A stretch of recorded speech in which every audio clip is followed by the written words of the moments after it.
80 बरस का भारत 2047 में कैसा होगा। सबसे पहले तो आप सभी को आजादी दिवस की ढेर सारी शुभकामनाएं। आज इसी को लेकर हम बात करेंगे क्योंकि लक्ष्य बहुत बड़ा है और उसमें जिम्मेदारियां हर किसी की हैं। हर क्षेत्र की अपनी अपनी जिम्मेदारी। आज इसी को लेकर चर्चा होगी। बात करेंगे आजादी दिवस की। देश के कई हिस्सों में आजादी का जश्न मनाया जा रहा है। इस बीच निगाहें 2047 की तरफ हैं, यानी कि 20 साल बाद जब देश आजादी के 100 साल मनाएगा, तब हमारा हिंदुस्तान कैसा होगा। जब 100 बरस का होगा सपनों का भारत। सड़क से एआई तक कहां पहुंचेगा हिंदुस्तान। क्या 30 ट्रिलियन हो जाएगी अर्थव्यवस्था। आखिर किसानों को उम्मीदें क्या हैं। आज का जेनजी तब किस रोल में होगा। तो इन्हीं तमाम विषयों पर आज हम चर्चा करेंगे। हमारे साथ अलग अलग क्षेत्रों से देश के बड़े एक्सपर्ट्स मौजूद रहेंगे।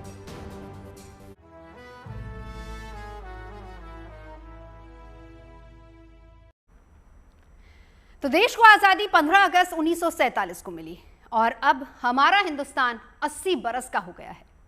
देश आजादी का उत्सव मना रहा है और देश का 80वां स्वतंत्रता दिवस है। देश भर में स्वतंत्रता दिवस पर तमाम कार्यक्रम हो रहे हैं। इस बार की थीम है विकसित भारत एट 2047 और जिसके लिए युवा शक्ति ये थीम रखी गई है। इस समारोह में वंदे मातरम के 150 साल पूरे होने की झलक है। साथ ही उपलब्धियों पर युवाओं का सम्मान भी होगा। इस बीच देश की निगाहें मिशन 2047 पर हैं। दरअसल 2047 में आजादी की 100वीं सालगिरह होगी। हाल ही में केंद्रीय मंत्री पीयूष गोयल ने कहा था कि सरकार का लक्ष्य और सपना 2047 में 30 ट्रिलियन की अर्थव्यवस्था का है। वहीं प्रति व्यक्ति आय में भारी उछाल की उम्मीदें हैं। टेक्नोलॉजी बदलाव, ग्रीन एनर्जी पर भी 2047 तक काफी जोर होगा। सेमीकंडक्टर, एआई हब बन रहे हैं। वहीं उम्मीदें यह भी हैं कि जल्दी ही इसरो का अपना स्थायी अंतरिक्ष स्टेशन भी हो। गांव-गांव में हाई स्पीड इंटरनेट पहुंचे। रक्षा आयात शून्य करने की कोशिश हो रही है और भारत को ग्लोबल एजुकेशन हब बनाने की भी प्रयास लगातार चल रहे हैं। साथ ही साथ गरीबी पर लगातार प्रहार हो रहा है। खुद प्रधानमंत्री कई बार मिशन 2047 का संकल्प दोहरा चुके हैं। नए मौके बन रहे हैं। मेरे देश के युवाओं को अब धीरे धीरे चलने का इरादा नहीं। मेरा देश का नौजवान इंक्रीमेंटल प्रगति में विश्वास नहीं करता। मेरा देश का नौजवान छलांग मारने के मूड में है। वो छलांग मार के नई सिद्धियों को प्राप्त करने के मूड में है। मैं कहना चाहूंगा, भारत के लिए गोल्डन एरा है। वैश्विक परिस्थितियों के तुलना में भी देखें, ये गोल्डन एरा है। ये हमारा स्वर्णिम कालखंड है। मेरे प्यारे देशवासियों, ये अवसर हमें जाने नहीं देना। ये मौका हमें जाने नहीं देना चाहिए और इसी मौके को पकड़ करके अपने सपने और संकल्पों को लेकर के चल पड़ेंगे तो हम देश की स्वर्णिम भारत की जो अपेक्षा और हमें विकसित भारत का 2047 का लक्ष्य हम पूरा करके रहेंगे। मशहूर financial company Ernst and Young की भारत पर एक रिपोर्ट ने भी काफी चर्चा बटोरी, जो कि मिशन 2047 को लेकर तैयार की गई है। इसके मुताबिक 2047 तक भारत की अर्थव्यवस्था $26 ट्रिलियन होने का अनुमान है। $26 ट्रिलियन यानी भारतीय रुपए के हिसाब से अगर देखा जाए तो 2300 करोड़ रुपए से ज्यादा की अर्थव्यवस्था होने का अनुमान है। अभी भारतीय अर्थव्यवस्था करीब 350 लाख करोड़ रुपए के करीब है। साथ ही भारत में प्रति व्यक्ति आय की अगर बात की जाए तो 2047 तक 13.5 लाख रुपए सालाना तक होने की उम्मीद है, जबकि अभी भारत में प्रति व्यक्ति सालाना आय करीब 2.25 लाख रुपए है। और इसके अलावा 2030 तक भारत दुनिया की तीसरी सबसे बड़ी अर्थव्यवस्था बन सकता है, यानी कि 2030 में अर्थव्यवस्था के मामले में अमेरिका, चीन के बाद भारत का नंबर हो सकता है। सरकार की कोशिश भी इस ओर है। पिछले दिनों केंद्रीय मंत्री पीयूष गोयल भी कई बार भारत की अर्थव्यवस्था के $30 ट्रिलियन के पास पहुंचने का अनुमान और उम्मीद जता चुके हैं। उभरती हुई ताकत आज पूरी दुनिया देख रही है। पूरी दुनिया भारत के साथ व्यापारिक संबंध बढ़ाना चाहती है। पूरी दुनिया के ध्यान में आ गया है कि ये $4 ट्रिलियन की आज की इकोनॉमी 2047 में जब हम 100 वर्ष आजादी के बनाएंगे, तब ये $4 ट्रिलियन की इकोनॉमी $30 ट्रिलियन की इकोनॉमी कम से कम बन जाने वाली है। तो 2047 का विकसित भारत बनाने में जेनजी का बहुत अहम रोल होगा और उनके भी अपने विचार हैं, अपने सपने हैं। तो जयपुर में ऐसे ही कुछ युवाओं से मेरी सहयोगी रिदम ने बातचीत की है। 2047 में मैं भारत को एक विकसित देश के रूप में देखना चाह रही हूँ, जहाँ पे भारत हर क्षेत्र में ग्रो कर रहा है। हमारे एजुकेशन सेक्टर में, हेल्थ केयर सेक्टर में, इकोनॉमिक सेक्टर में एक्सेट्रा, एंड हमारे सब लोगों को इक्वल अपॉर्चुनिटीज़ जो है वो मिल रही है। तो अभी आपको 2047 में एक ऐसा भारत देखना चाहती हूँ जहाँ पर हर एक यूथ में जितने भी लोग हैं उनको इक्वल अपॉर्चुनिटीज़, इक्वल उनकी स्ट्रेंथ्स दिखाने का तरीका और रिसोर्सेज सब कुछ मिले। मेरा विजन 2047 के भारत के लिए है कि जो एजुकेशन और टेक्नोलॉजी है वो भारत के मेन पिलर्स हो। हर सिटीज़न को, हर स्टूडेंट को ये राइट होना चाहिए एजुकेशन का। कोई भी रूरल, चाहे वो किसी भी सिटी में हो, कोई भी रूरल एरियाज़ में हो, सब में। और इनोवेशन और एआई के हम बढ़ते यूज़ को देख ही रहे हैं, तो उसे हम बता सकते हैं कि वो स्टडीज़ को कैसे और इफेक्टिव बना सकता है। बट ये भी होना चाहिए कि हम पूरी तरीके से एआई पे डिपेंडेंट ना हो। बच्चों में क्रिएटिविटी, स्किल्स, ये सब कुछ आना चाहिए। So that's what I want for my India. I think मैं कैंपेन करना चाहूँगी जिसमें मैं एक्चुअली एंशिएंट टेक्स्ट का क्या मीनिंग था, क्या हमारी संस्कृति कैसे मॉडर्न थी। हमें लगता था कि वेस्टर्न मतलब मॉडर्न और इंडियन मतलब backwards, which is actually not true. तो कैसे एंशिएंट इंडियन एक मॉडर्न टेक्नोलॉजी थी और मॉडर्न साइंस थी, वो कैसे था, मैं वो सब लोगों के एड्रेस में लाना चाहूँगी। मैं चाहती हूँ कि भारत बहुत ही डेवलप हो, जो कि अदर कंट्रीज़ बाकी अभी कर रही है। तो डेफिनेटली 25 ईयर्स पीछे भारत अभी, बट हम लोग सब मिलके और ऐसे मेंटर रहेंगे तो डेफिनेटली भारत बहुत ही आगे जाएगा। और जैसे चाइना हर चीज़ में एक्सपोर्ट करता है, जो भी छोटे मोटे प्रोडक्ट है वहीं से आपको दिखेंगे, तो ऐसा भारत उनसे भी ज़्यादा आगे जाके डेवलप करे अपने कंट्री को, लोग यहाँ के। ये मैं चाहती हूँ आगे के। हम जब से यहाँ रह रहे हैं तो हमारा उद्योग चमड़े का उद्योग था, जिसको व्यापार को आगे लाने के लिए मैंने अपने फैमिली बिजनेस को, मैं यहाँ कम से कम, मुझे आज मेरी उम्र हो गई है 53 साल। 53 साल से उस बिज़नेस में हूँ। तो यहाँ पे तो हम कर ही रहे हैं लोकल, लेकिन लोकल में इतना क्वांटिटी जो बनना चाहिए, और मैं मैन्युफैक्चरिंग भी करता हूँ और ट्रेडिंग भी करता हूँ, लेकिन मुझे जो चाहिए वो यहाँ नहीं, वो मैं उस क्वांटिटी और उस क्वालिटी को, चप्पल से, सैंडल्स के और बेलीज को, मैं विश्व में जो भारत के जो लोगों के कदमों में रहती है, मैं उसे सुंदर बना के कि अब एक भारत में भारत का नाम हो कि हम इस, जिसे कहते हैं हम पद में रहना, मोदी जी का जैसे सपना है कि आत्मनिर्भर बनो। तो चले, किस तरह का भारत होना चाहिए? भारतवासियों की अलग अलग उम्मीदें हैं, जेनजी की अलग उम्मीदें हैं, महिलाओं की अलग उम्मीदें हैं, किसानों की अलग उम्मीदें हैं, लेकिन रियलिटी क्या है, उसी को लेकर आज हम चर्चा करेंगे। खास मेहमान हमारे साथ इस वक्त मौजूद हैं। डॉक्टर SP शर्मा हैं, चीफ इकोनॉमिस्ट हैं, association author of India at 2047। हमारे साथ group captain DK Pandey ji भी हैं, डिफेंस एंड स्ट्रेटेजिक एक्सपर्ट हैं। हमारे साथ प्रतीक भारद्वाज हैं, RJ हैं और सोशल मीडिया इन्फ्लुएंसर भी हैं, और प्रोफेसर धीरेज कुलश्रेष्ठ भी हमारे साथ। आप सभी का बहुत बहुत स्वागत है। आप सभी को सबसे पहले तो आज़ादी दिवस की ढेर सारी शुभकामनाएं। शुरुआत डॉक्टर SP शर्मा आप ही से करना चाहूँगी, क्योंकि किताब भी है आपकी, इंडिया 2047। सर, आज हम जहाँ पर खड़े हैं, आज हम अपना 80वां आज़ादी दिवस मना रहे हैं। हमारे पास अभी 20 साल और हैं। कहाँ आज भारत खड़ा है? विकसित भारत का लक्ष्य 2047 का हमने रखा है, जब भारत 100 साल आज़ादी के हो जाएंगे। कितनी दूर हैं हम विकसित भारत के उस लक्ष्य से?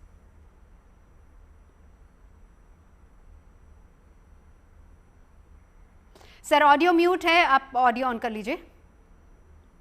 यस जी जी, नमस्कार। सबसे पहले तो मैं स्वतंत्रता दिवस की सभी देशवासियों को बहुत बहुत शुभकामनाएं देना चाहता हूं।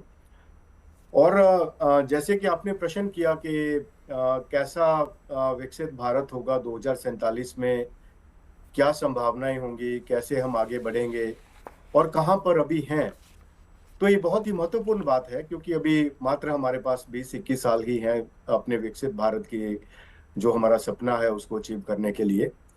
और जैसे कि आपने जिक्र किया कि मेरी एक बुक है जो 2025 में लॉन्च हुई है, India at the rate of 2047, leading the global economic model. तो उसी में मैंने बहुत सारी ऐसी संभावनाएं, ऐसी चर्चाएं की हैं जिसके ऊपर मैंने जो भी पॉलिसी एनवायरनमेंट रहा है पिछले 75-80 सालों में, सबका वर्णन किया है। कैसे हम आगे बढ़े हैं, कैसे हमने रिफॉर्म्स की, कैसे हम एक क्लोज्ड इकोनॉमी से लिबरलाइज्ड इकोनॉमी बने और कैसे हम उस लिबरलाइज्ड इकोनॉमी से फास्टेस्ट ग्रोइंग इकोनॉमी बने।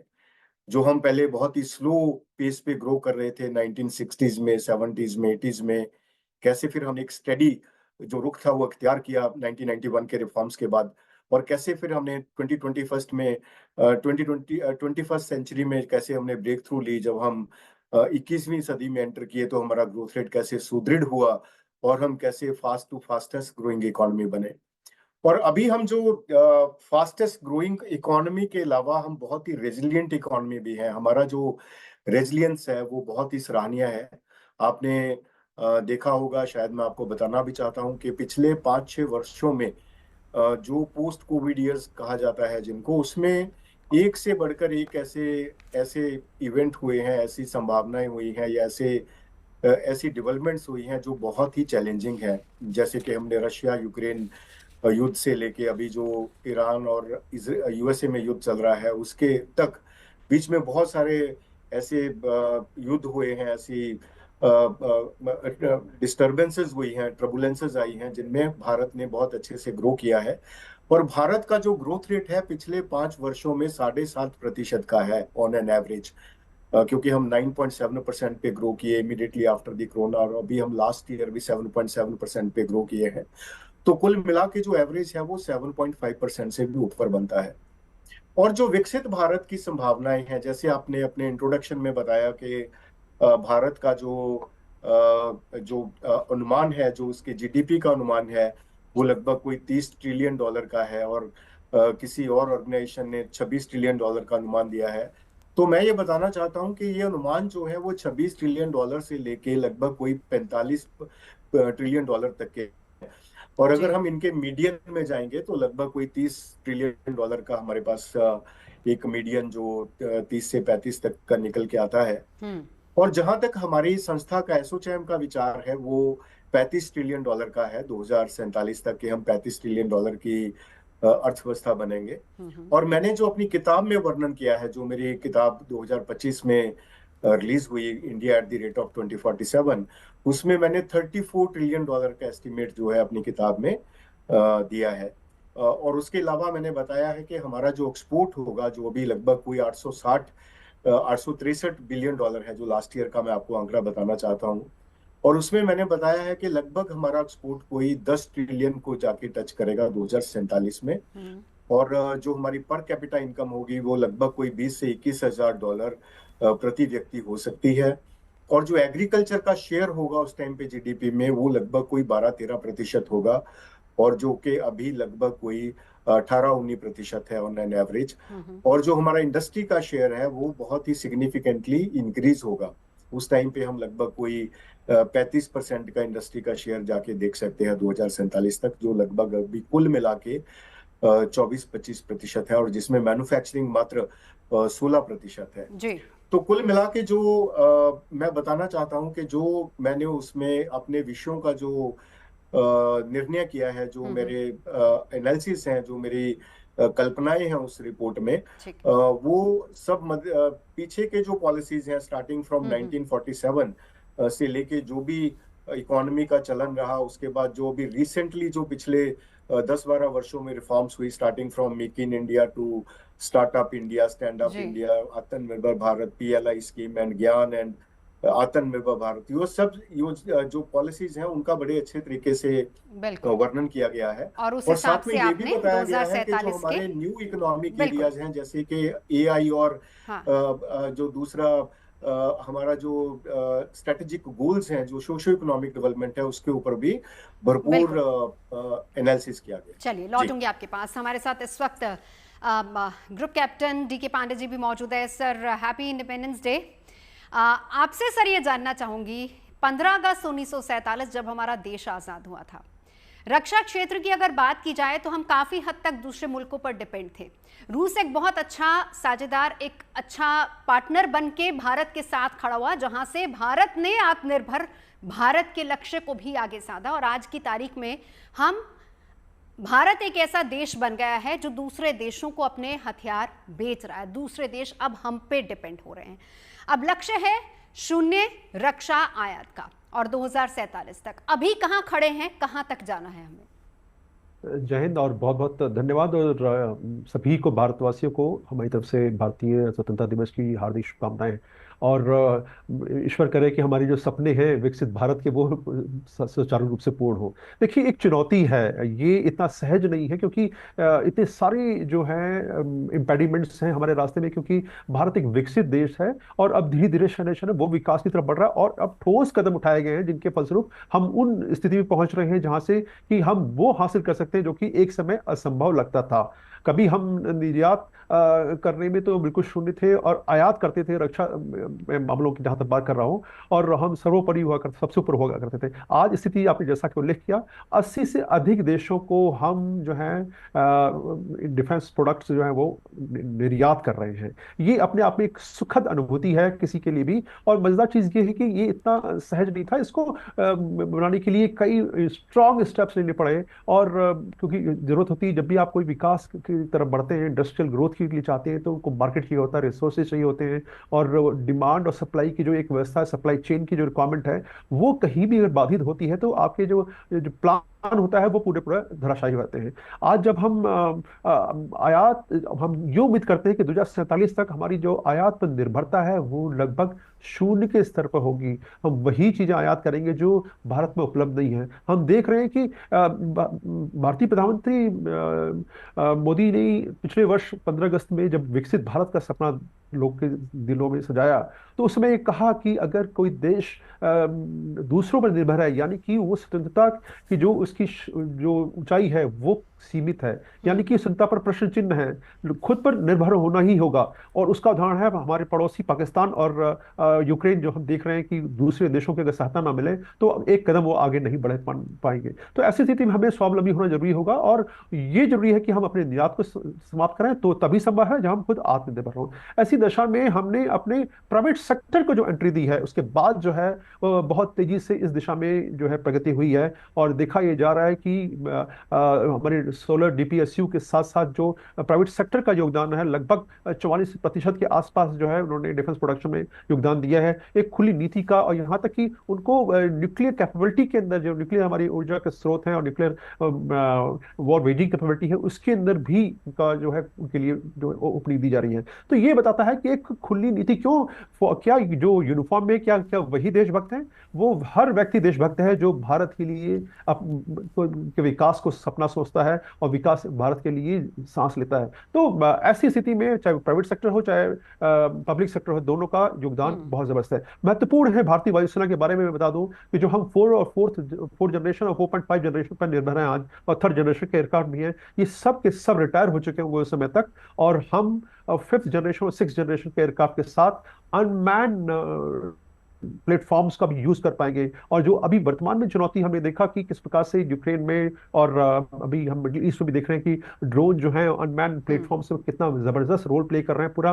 उन्होंने युद्ध रणनीति को बदल दिया है। ऐसी स्थिति में हमें वो सब हासिल करना होगा जो हम खुद पैदा कर सकते हैं, क्योंकि हम दूसरे की सहायता लेंगे, अगर दूसरों के रिसोर्सेज लेंगे, तो जो हमारी जो एक सिक्योरिटी है वो एस्पेक्ट जो है वो कॉम्प्रोमाइज होता है। अब जहां तक बात रही कि स्वावलंबन की, तो हम जब स्वावलंबित होते हैं, हमारे पास रिसोर्सेज होते हैं, तो हम एक नई चीज बना सकते हैं जो कि इंडिजिनियस के साथ साथ दुश्मन को चौकन्ना करने में, उसको सरप्राइज देने के काम में आ सकती है। जो सरप्राइज और कंसीलमेंट बहुत जबरदस्त दो बहुत महत्वपूर्ण हथियार हैं जो हर युद्ध में इन्होंने सफलता हासिल की है। तो हमें देखना होगा किस प्रकार से टेक्निकल एसिमेट्री को हम अपने पक्ष में लेते हुए और किस प्रकार से हम आगे बढ़ें। और हमें जो सबसे महत्वपूर्ण है, आज का जो वॉर है वो अब कन्वेंशनल वॉरफेयर नहीं है, ये एल्गोरिथम और फ्यूचर वॉरफेयर के ऊपर जो है अनमैन्ड प्लेटफॉर्म्स का है। हमें जहां पर अपने साइबर सिक्योरिटी का एस्पेक्ट को देखना होगा और साथ में हमें एआई का भरपूर प्रयोग करना होगा कमांड एंड कंट्रोल सेंटर्स में, डिसीजन मेकिंग में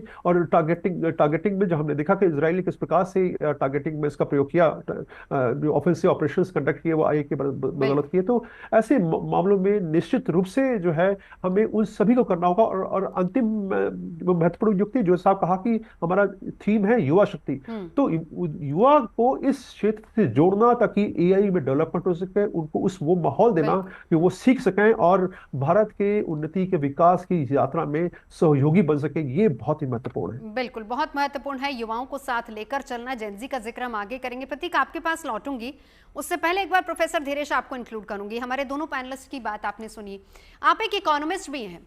मैं जानना आपसे ये चाहूंगी, क्योंकि जब हम 15 अगस्त 1947 को देश आज़ाद हुआ, आज हम 2026 में है, 20 साल हमें और आगे जाना है। लक्ष्य हमने 2047 का रखा है जब हम विकसित भारत बनेंगे।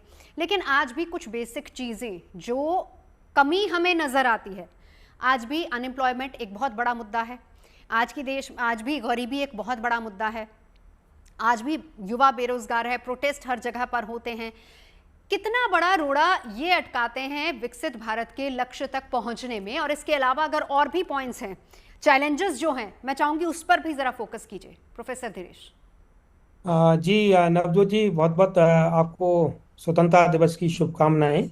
और चूंकि बहुत व्यापक विषय पे आपने चर्चा रखी है, इसमें कोई डाउट नहीं है, दुनिया की प्रतिष्ठित जो जानी मानी जो इंस्टीट्यूशंस हैं, जैसे आईएमएफ की बात कर लूँ, तो वो भी लगभग $30 बिलियन की बात नहीं कर रहे हैं, वो लगभग $55 ट्रिलियन की बात कर रहे हैं 2047 तक। यानी कि किसी को संदेह नहीं है भारत की अर्थव्यवस्था को इस स्तर पर जाने के लिए। नंबर 1। नंबर 2, जिस तरीके की गति से हम चल रहे हैं, नीति आयोग कह रहा है कि 7% से 8% की हमें जो ग्रोथ रेट है इसको बना के रखना है। जैसा कि डॉक्टर साहब शर्मा ने कहा, बिल्कुल निश्चित रूप से हम लोग इस लक्ष्य तक पहुंचेंगे, ऐसा मेरा मानना है। और ऐसे आंकड़े भी हैं। अगर मैं थोड़े से आंकड़ों के आधार पर बात करूं, और जैसा कि आपका प्रश्न है कि जेनजीज और युवा शक्ति, जैसा हमारा इस बार थीम भी है युवा शक्ति का, तो मैं ये मानता हूं कि युवा शक्ति देश के लिए बिल्कुल निर्धारित रूप से एक प्रोडक्शन फंक्शन में रोल अदा करती है। वो लेबर है और लेबर के रूप में हम उसको देखते हैं। और लेबर मीन्स मेंटल लेबर और फिजिकल लेबर, यानी कि हम दुनिया को जो है ना, पूरे वर्ल्ड को आज भी और वर्तमान में भी और भविष्य में भी, यानी कि पिछला भी देखें और पिछले 1947 से लेके और आज तक नवजोत जी, और भविष्य में भी हम पूरी की पूरी इंजीनियरिंग से लेकर के, हम यानी कि मस्तिष्क से लेकर के और डॉक्टर्स से लेके, हेल्थ सेक्टर से लेकर के और आईटी सेक्टर से लेकर के सभी दिशाओं में हमारा विकास का झंडा लहरा रहा है। यानी कि हमारा तिरंगा हर जगह पर है। अगर मैं बात करूं 2047 तक सड़कों के जो एक्सप्रेस वे, अब एक्सप्रेस वे तक के लिए प्लान करके भारत सरकार अभी तक इन्होंने रोड मैप पूरा बना लिया है। अगर हम उस विजन तक जाएंगे तो वो कहते हैं बोल्ड विजन ब्राइटर फ्यूचर। अब बोल्ड विजन ब्राइटर फ्यूचर में वो कहते हैं कि केवल हम एक्सप्रेस वे तक ही नहीं रहेंगे, हम मल्टी मोडल कनेक्टिविटी की बात कर रहे हैं, डिजिटल पब्लिक इंफ्रास्ट्रक्चर तक जाने की बात कर रहे हैं। और इससे ऊपर की बात, कंस्ट्रक्शन सेक्टर की जो 2024-25 में गति रही 9.4% रही, जो कि इंफ्रास्ट्रक्चर लेड ग्रोथ की ओर ताकत को दर्शाती है। अगर हम और उससे ऊपर बात करें विश्व स्तरीय स्तर पर, तो logistic, high speed rails, ports, airports, urban infrastructure, rural connectivity, बहुत सारे मुद्दों पर भारत सरकार और भारत के पॉलिसी मेकर्स काम कर रहे हैं। 5G से लेके 6G और क्लाउड और डिजिटल नेटवर्क को मजबूत करने की बात यहाँ हो रही है। तो ये बिल्कुल स्पष्ट है कि निश्चित रूप से भारत एक नई दिशा की ओर बढ़ रहा है। और जिस तरीके से AI हमने एआई को, आर्टिफिशियल इंटेलिजेंस को डिजिटल इकोनॉमी के रूप में जो स्थापित करने का विश्व स्तर पर एक कदम बढ़ाया है। एआई को एक टूल्स के रूप में भारत देख रहा है। हम एआई इंजीनियरिंग में, रोबोटिक इंजीनियरिंग में, ऑटोमेशन में, सेमीकंडक्टर्स में, क्वांटम कंप्यूटिंग में, एडवांसिंग मैन्युफैक्चरिंग में जिस तरीके से हम एडॉप्शन की तरफ बढ़ रहे हैं, आईएमएफ का डेटा है कि टेक्नोलॉजी रिलेटेड ट्रेड फ्लोज को मजबूती की तरफ हम आगे बढ़ रहे हैं। और भारत की जो चुनौती केवल कि एआई का कंज्यूमर बनना नहीं है Navjot ji, AI models, chips, application, intellectual property को प्रोड्यूसर बनना है। आज आप देखिए जितने इंटेलेक्चुअल प्रॉपर्टी राइट्स और इंटेलेक्चुअल प्रॉपर्टीज के जो हमारे यहाँ पेटेंट्स और कॉपीराइट्स आ रहे हैं और बन रहे हैं, लगातार ये अपने आप में दर्शाता है कि भारत विकास की राह पर चल पड़ा है। और एआई एग्रीकल्चर की बात हो रही है, एआई हेल्थ केयर की बात हो रही है, एजुकेशन सेक्टर में एआई, बैंकिंग सेक्टर में एआई, गुड गवर्नेंस के लिए एआई, मैन्युफैक्चरिंग और प्रोडक्टिविटी के लिए एआई, यानी कि री स्किलिंग की बात हम लोग कर रहे हैं, एम्प्लॉयमेंट ट्रांजिशन की बात हम कर रहे हैं, डिजिटल इनइक्वलिटी की हम बात कर रहे हैं। और जो आपका प्रश्न था कि कौन से ऐसे मुद्दे हैं कि भाई गरीबी एक मुद्दा है, मैं मानता हूँ कि गरीबी एक मुद्दा है, लेकिन जैसा कि डॉक्टर साहब ने भी कहा, और अगर हम इनको देखें कि लक्ष्य जो साधा गया है वो $US 15,000 से 18,000 का है, जबकि डॉक्टर साहब जो एसोचैम जो प्रिडिक्ट कर रहा है वो 20,000 से 21,000 का पर कैपिटा इनकम का देखता है। तो ये सब चीजें दर्शाती हैं कि आगे चल करके पर कैपिटा इनकम जब बढ़ेगा तो निश्चित रूप से इसका प्रभाव इकोनॉमिक ग्रोथ जो जब होगी तो आपने प्रोफेसर धीरेश सारी गुडी गुडी बातें की हैं, लेकिन यहाँ हम चर्चा इसको लेकर भी करना चाहेंगे कि चैलेंजेस हमारे पास क्या हैं, क्योंकि हमारे साथ इस वक्त डीके पांडे साहब भी हैं। रक्षा क्षेत्र में कितना बड़ा चैलेंज है, और इसी के साथ साथ चर्चा हम डॉक्टर शर्मा से भी करेंगे कि चैलेंजेस अगर हम आर्थिक क्षेत्र की बात करें तो वहाँ कितने। लेकिन उससे पहले ब्रेक लूँ, उससे पहले ज़रा प्रतीक मैं आपके पास आना चाहूँगी। जेनजी को रिप्रेजेंट करते हैं, जेनजी के कंधों पे सबसे बड़ी जिम्मेदारी है 2047 भारत को विकसित भारत बनाने की, और आजकल हर तरफ जेनजी चल रहा है। आपकी नज़र में विकसित भारत कैसा हो? आपकी नजर में आने वाले दिनों में, आने वाले 20 सालों में भारत को आप कहां देखते हैं? किसका क्या योगदान देखते हैं? जय घोष, श्री राधा रमणु विजयते। मैं बहुत ध्यान से सुन रहा था सबको, और आप सभी को गुड न्यूज टुडे के माध्यम से जितने भी लोग हमें देश के और पैनल के देख रहे हैं, सबको भारतीय स्वतंत्रता दिवस की हार्दिक शुभकामनाएं। और 2047 की जब बात करें, और आपने ये जो प्रश्न रख दिया ना कि जेनजी के कंधों पर है, अभी मैं थोड़ी देर पहले आपका ही चैनल देख रहा था, और चैनल पे देखते हुए एक रिपोर्ट आ रही थी जिसमें वो बच्ची कह रही थी कि हम लोग सोचते थे कि जो भारत है वो तो एक ऐसा देश है जो वेस्टर्न से पीछे है, लेकिन हमारे जो एंशिएंट लोग हैं वो काफी ज्यादा मतलब कहा जा रहा है कि वो आगे की सोच रखते हैं, मॉडर्न सोच रखते हैं। जब इस चीज की बात हो रही है तो मैं कहीं ना कहीं ये बात आपसे नवजोत कहना चाहूंगा कि भारत को 2047 की बात सोचनी चाहिए। और जेनजी जो है ना, जेनजी का थॉट इस वक्त यही सबसे ज्यादा है कि वो हर चीज में लॉजिक देखता है। अगर हम देखें तो जो हमारे पुराने की जो हमारी जो पहले की पीढ़ियां हुआ करती थी वो हमें लॉजिक देकर के बहुत सारी चीजें समझाया करती थी। तो लॉजिक इज एवरीवेयर। एंड जहां तक बात करी आपने जेनजी की, तो जेनजी को इस वक्त एक अच्छे गाइड की जरूरत है। और ऐसा नहीं है कि क्योंकि क्या है ना, जेनजी को हम लोगों ने एक अलग ब्रैकेट में बंद करके ऐसा बिल्कुल कर दिया है कि जैसे लगता है कि जेनजी हमारे भारत से नहीं किसी और प्लैनेट से आया हुआ है, ऐसा लगता है। तो जेनजी को लेकर के हमको भी ये रखना है, क्योंकि भाई लाइक जब मिलेनियल थे या उससे पहले की जो जनरेशन थी, तो हम लोगों को सिर्फ बॉलीवुड दशकों के हिसाब से बटाए, जब भी बटाए कि 80 के दशक के हीरो हीरोइन, 90 के दशक के हीरो हीरोइन, या इनका जमाना रहा है। लेकिन भारत की युवाओं की अगर बात करी जाए तो मुझे लगता है कि ये जो जेनजी को आज हम जिस एज ग्रुप में कोट करते हैं, अगर मैं पुराने जमाने की बात करूं तो जिस वक्त हमारे भगत सिंह जी थे, तो भगत सिंह ने जिस वक्त हमारे देश की आजादी के लिए अपना एक जोश दिखाया, जिस वक्त हमारे आजाद हिंद फौज की बात जब होती है, क्योंकि अभी यहाँ पे पांडे सर भी हमारे साथ में, तो ये सब अपने जो कहते नहीं, एक जो जवानी का एक जो उरूज होता है जिसपे हम बिल्कुल चरम पे होते हैं, तो उस वक्त जब हमारे अंदर सबसे ज्यादा उथल पुथल चल रही होती है, जब हमें सबसे ज्यादा चिंता होती है, जब हम बहुत सेंसिटिव होते हैं,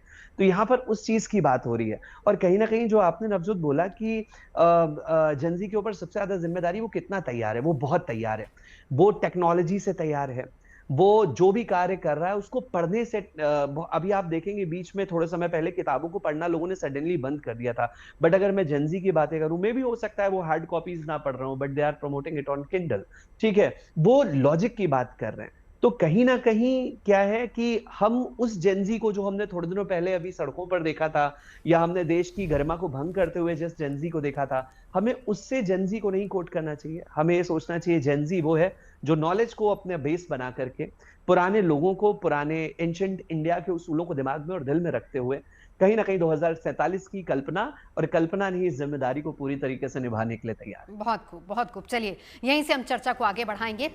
तमाम खास मेहमान हमारे साथ मौजूद है, लेकिन बात चैलेंजेस की भी होगी और उस चैलेंजेस से कैसे हम पार पाएंगे, सॉल्यूशन भी ढूंढने की कोशिश करेंगे। 80 बरस का भारत 2047 में कैसा होगा, इसी को लेकर हम चर्चा कर रहे हैं। विकसित भारत के लक्ष्य से आज हम कितने दूर हैं, चैलेंजेस क्या हैं और कैसे उन चैलेंजेस का सॉल्यूशन ढूंढा जा रहा है। खास मेहमान हमारे साथ मौजूद हैं। डॉक्टर शर्मा, आप ही से शुरुआत करना चाहूंगी। मैं चैलेंजेस की बात करूं, आज की तारीख में सबसे बड़ा चैलेंज आप क्या देखते हैं? देखिए, काफी हमारी चर्चा हुई है, आपने जेनजीज की बात की, काफी वक्ताओं ने जेनजीज की बात की। तो सबसे पहले मैं ये बताना चाहता हूं कि जेनजीज में भारत नंबर 1 है। हमारे पास सबसे ज्यादा जेनजीज है। मैं एक डेटा देख रहा था जिसमें मेरे को मालूम पड़ा कि भारत में लगभग, कोई एक अनुमान है, ये एग्जैक्ट डेटा तो शायद कुछ गलत हो सकता है थोड़ा बहुत, तो 28% हमारे पास जेनजीज हैं, जो लगभग कोई 40 करोड़ से ऊपर बनते हैं। और फिर चाइना में जो है वो लगभग कोई 19% है, लगभग कोई 26-23 करोड़ के लगभग हैं वहां पे जेनजीज।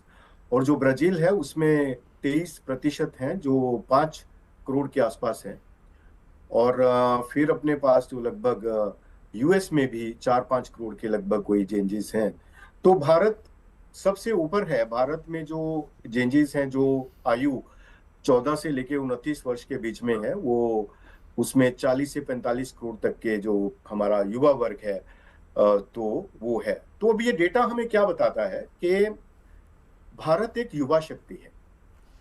जैसे जो भी हम शक्तियों की बात करते हैं, जिसमें नारी शक्ति भी है और विश्व शक्ति की भी हम बात करते हैं, और ये हमारी जेनजी शक्ति है जो बड़ी तादाद में 40 से 45 करोड़ के बीच में एक अनुमान है जो है हमारे पास। तो आगे का जो हमारा रास्ता है, जो हमारी रोड टू विकसित भारत है, वो ये हमारे जो जेनजीज हैं, जो हमारी ये युवा फोर्स है, ये तय करेगी कि कैसा हमें भारत चाहिए।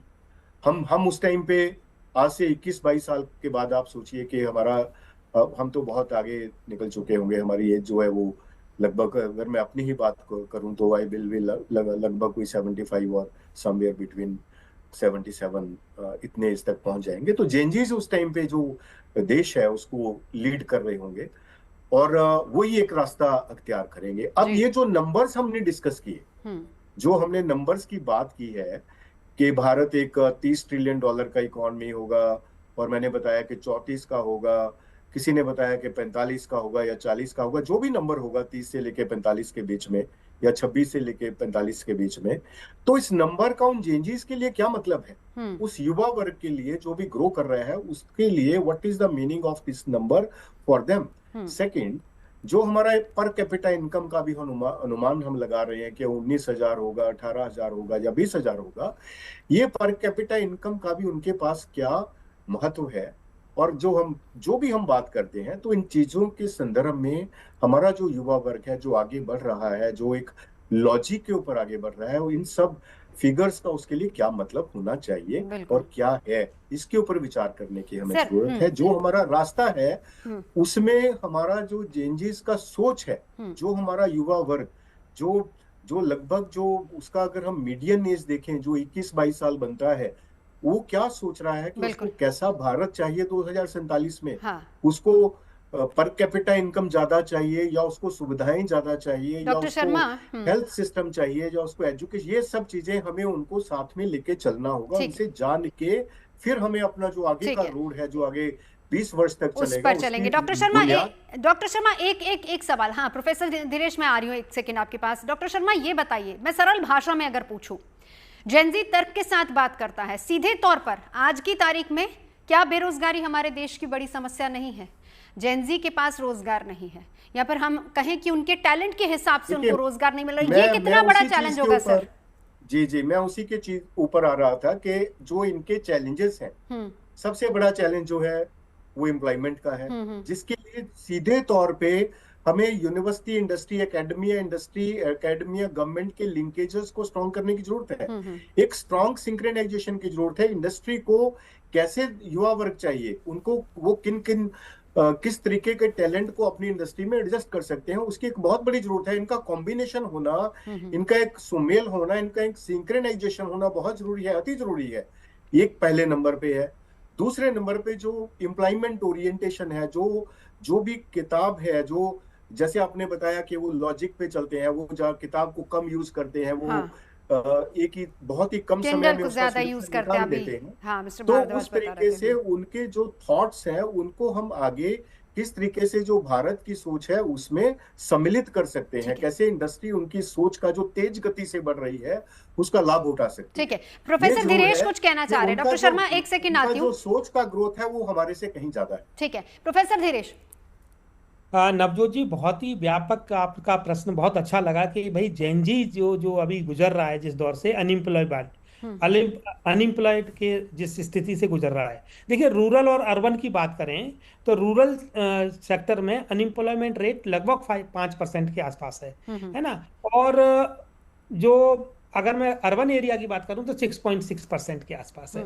यानी कि जो जेनजीज के सामने जो चैलेंजेस है, ये सच बात है कि जो सरकार व पॉलिसी मेकर्स के सामने भी जो चैलेंजेस है वो बहुत बड़ा चैलेंजेस है कि हम कैसे रोजगार मुहैया कराएं। और दूसरा जो सबसे बड़ा चैलेंजेस जो आने वाले हैं, जो आपने चैलेंजेस की बात की कि हम इस इंडस्ट्रीज की तरफ जा तो रहे हैं, जैसे कि रिन्यूएबल एनर्जी बहुत बड़ा चैलेंजेस रहेगा, जैसे कि पॉल्यूशन कंट्रोल बहुत बड़ा चैलेंजेस रहेगा, जैसे कि हम एडवांस एग्रीकल्चरल सेक्टर्स को कैसे कर पाएंगे, जिसमें हम कहेंगे प्रिसीजन फार्मिंग, जिसमें हम कहेंगे ड्रोन से हम लोग जो है ना ड्रोन फार्मिंग की बात हो रही है, एआई बेस्ड वेदर फोरकास्टिंग की तरफ बढ़कर के हम कैसे एग्रीकल्चरल की तरफ आएंगे, जैसे हम डिजिटल मार्केट प्लेस की बात करेंगे। ये फ्यूचर चैलेंजेस की बात है, फूड प्रोसेसिंग की बात है, कोल्ड चेन की बात है। तो चैलेंजेस हैं, निश्चित रूप से हैं, लेकिन उसके लिए हमारी सरकार के पास जो रोड मैप अभी वर्तमान में जो दिखता है, जिसकी की कल्पना अर्नेस्ट एंड यंग्स ने भी की है, मूडीज ने भी की है, मैकिन्से की भी रिपोर्ट्स हमारे सामने हैं, वर्ल्ड फेमस जो इंस्टीट्यूशंस हैं, और आईएमएफ भी प्रेडिक्ट कर रहा है कि इन चैलेंजेस के साथ निश्चित रूप से ये सरकार निपट पाएगी और आने वाली सरकारें निपटेंगी। और हम पूर्णतः $30 ट्रिलियन तो मैम हम लोग मान के चल रहे हैं, लेकिन 45 ट्रिलियन का लक्ष्य लेके चल रहे हैं, जिनको कि विश्व की सारी स्थितियां। देखिए, जब हम चैलेंजेस की बात करते हैं नवजोत जी, तो दो तरीके के चैलेंजेस हैं, एक तो एंडोजीनियस और एक एक्सोजीनियस। जैसा ने हमारे बीच में कहा कि भारत और यूक्रेन और रसिया की जो लड़ाई है, ईरान और यूएसए का जो फाइट होने से जो चल रहा है इजराइल के साथ में, उसका असर भारत के अंदर आ रहा है। हाँ। तो ये चैलेंजेस भी हमें देखने पड़ेंगे वर्तमान में कि जो भौगोलिक परिस्थितियां हैं, उन परिस्थितियों में भारत कैसे बढ़ेगा, तो उन को भी ध्यान में रखा जाए। उस पर मैं एक बार डीके पांडे जी का रिएक्शन लूंगी। सर, मैं लौटती हूँ आपके पास। एक बार प्रतीक, दोनों हमारे जो वक्ता जिस अपनी बात रख रहे हैं, आप इस पर कुछ कहना चाहेंगे, फिर आगे बढ़ती हूँ। मैं इस पे एक बात ये कहना चाहूंगा, मुझे लगता है नवजोत की जेनजी को लेकर के, जैसे सर ने बहुत सारे आंकड़े बताए, शर्मा सर ने एंड कुलशेष जी भी बहुत सही बात बोल रहे हैं, बट हम ये कहना चाहेंगे कि किसी भी व्यक्ति को एक अलग कैडर में रख देना वो उससे ज्यादा बेटर चीज होगी कि उस व्यक्ति को सुनना। मतलब मैं आपकी बात से बहुत अग्री करता हूं जब आपने बोला ना कि वो तर्क मांगता है। तर्क मांगने का मतलब ये नहीं कि वो दंड है, तर्क मांगने का मतलब ये नहीं है कि उसको समझ नहीं है, तर्क मांगने का मतलब ये नहीं है कि वो उसमें शक्ति नहीं है या वो अलग कैटेगरी में, जिस तरीके से पिछले कुछ समय से जेनजीज की वो कॉमन लेकर के जो उनकी ट्रोलिंग भी हुई है। बट मैं ये कहना चाहूंगा और बार बार ये बात कहना चाहूंगा, जेनजी के ऑब्जर्वेशन या हम उनके साथ काम करते हैं, व्हाट वी वांट, जब ये क्वेश्चन होता है, we want clarity, we want कि हमको बिल्कुल अलग से ना रखा जाए, हमको किसी अलग कैडर में ना रखा जाए। और साथ ही साथ में अगर आप देखेंगे पिछले कुछ समय से, since I am a social media influencer, तो पिछले कुछ समय से अगर आप देखेंगे तो जेनजीज जिन गानों पे भी रील बना रहे हैं, वो भी वो गाने जो पुराने किसी समय में मदन मोहन साहब का जो संगीत है, या अगर आप देखेंगे जो गाने भी थे, मेरा दिल पुकारे आजा, या जो ऐसे सॉन्ग्स किसी वक्त में हमारे नाना जी वगैरह सुना करते थे, हम उन गाने का रिक्रिएट वर्जन कर रहे हैं। तो आप यहीं से ही अनुमान लगा सकते हैं कि अगर एज एन आर्टिस्ट इस शक्ति का प्रयोग हो रहा है, हाँ। तो यह कहीं ना कहीं किस तरीके से we just want logic, and logic के साथ साथ जो सबसे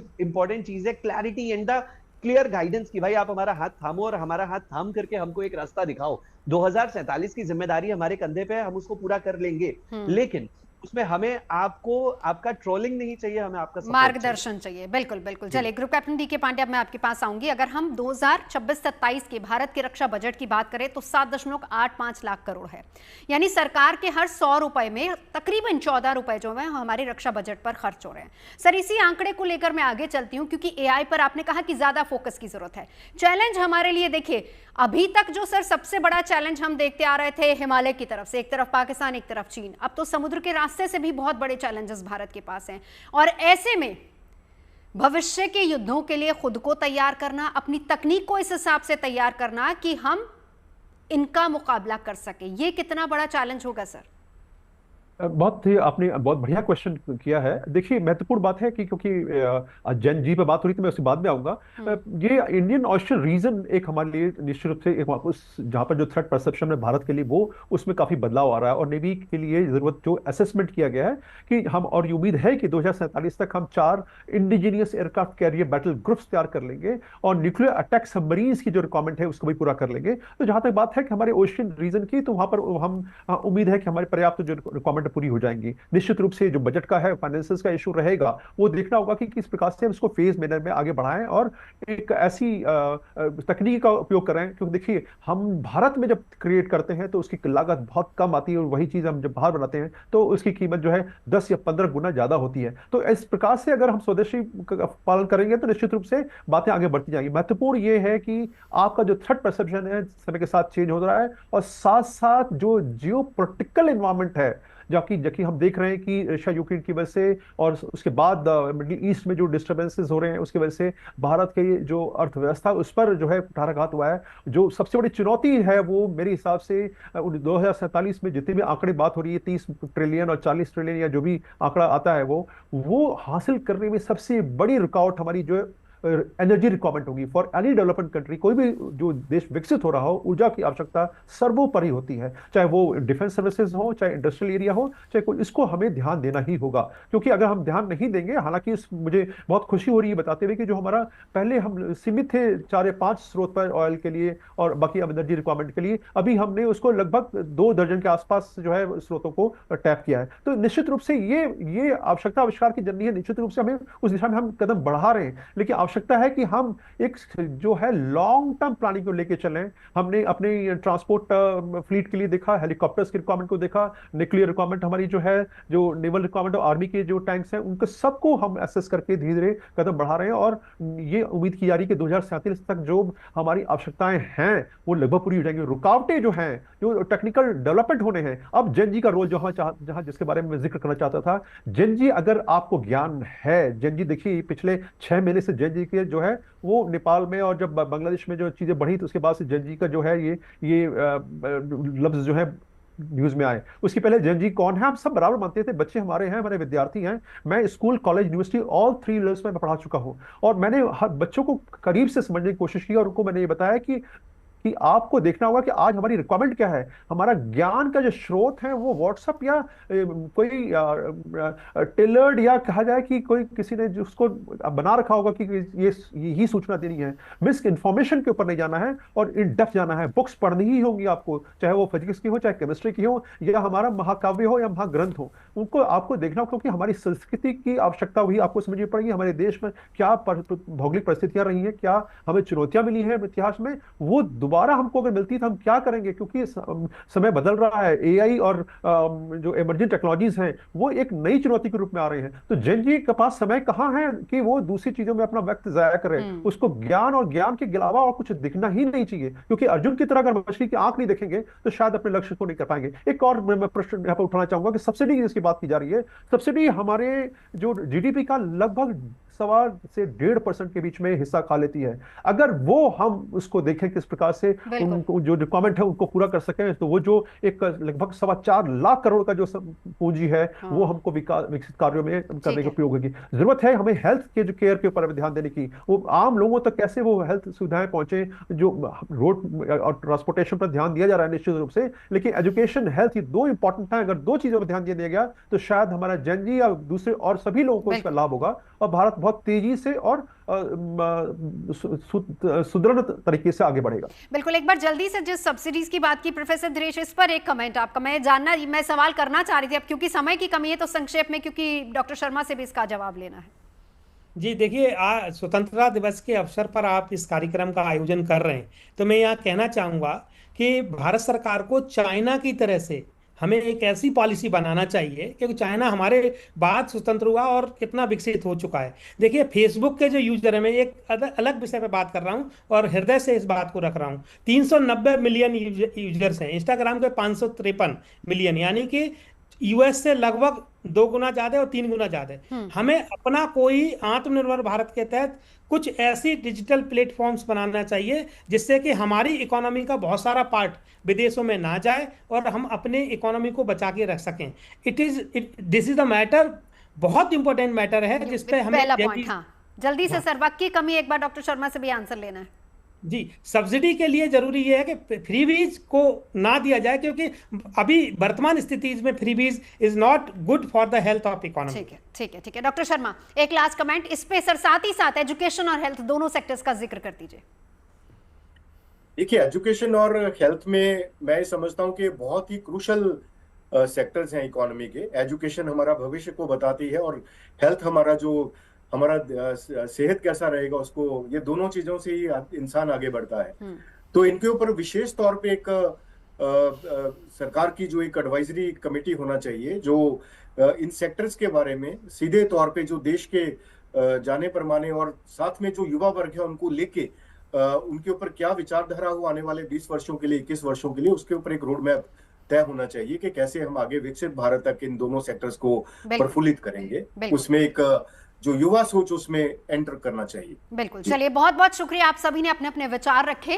कैसे भारत विकसित भारत बनेगा, कैसे 2047 तक हम उस लक्ष्य को पा पाएंगे, चैलेंजेस क्या हैं, सॉल्यूशन क्या है, जानने की कोशिश की तमाम खास मेहमानों से।